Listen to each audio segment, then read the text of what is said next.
Assalamualaikum warahmatullahi wabarakatuh. Selamat pagi.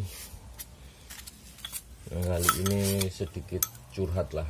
Untuk para mekanik sebenarnya agak susah. Kalau untuk spare part asli mungkin nggak ada trouble, nggak ada masalah. Cuman kalau untuk spare part imitasi kadang kita yang jadi korban sebagai mekanik. Nah contohnya untuk stick shock ini. Ketika kita melakukan pergantian yang bukan original, kadang ketika habis shocknya dipasang ada yang shocknya jedak lah, yang shocknya nggak enak lah intinya. Itu yang pasti yang disalahkan itu mekanik. Mereka nggak akan menyalahkan kemampuan mereka yang sanggupnya untuk beli imitasi. Nah ini sedikit curhat. Nah ini tips untuk khususnya untuk para teknisi atau mekanik yang awam seperti saya. Nah ini sedikit tips untuk cari produk aftermarket yang layak pakai, yang nggak jadi masalah untuk kita. Nah ini khususnya untuk motor Beat FI ya. Oke. Nah, ini waktu kita milih, kalau untuk merek terserah lah. Nah yang pertama kita perhatiin ini dulu, perhatiin tipe sulingnya, soalnya ada beberapa macam sulingnya. Nah ini klep untuk klep masuknya, ini klep masuknya, dan yang ini lubang kecil ini untuk klep buangnya. Oke, ketika klep ribon ini klep presurnya, ini klep ribonnya.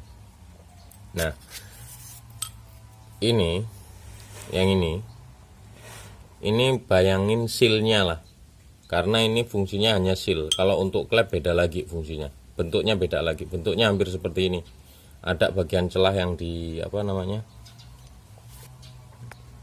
yang dicoak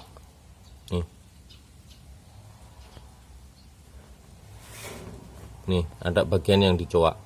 Nah ini kalau fungsi klepnya, nggak hanya seal. Tapi kalau ini fungsinya hanya seal. Jadi untuk menyekat antara bagian bawah tabung, bagian bawah stick shock ini dengan bagian sini. Ini untuk disekat. Nah ngapa kok di dalam itu ada lubang? Itu untuk proses pelumasan ini. Nah tips pertama kita coba masukin bagian ini. Nah, kalau ini celahnya nggak terlalu lebar, ini nanti sealnya ini bisa berfungsi. Itu satu. Oke, syarat pertama udah bagus. Terus syarat kedua, sekarang kita fokus ke klep yang untuk presurnya, untuk press.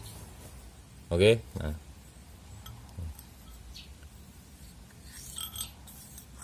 ini nggak boleh terlalu longgar, harus press.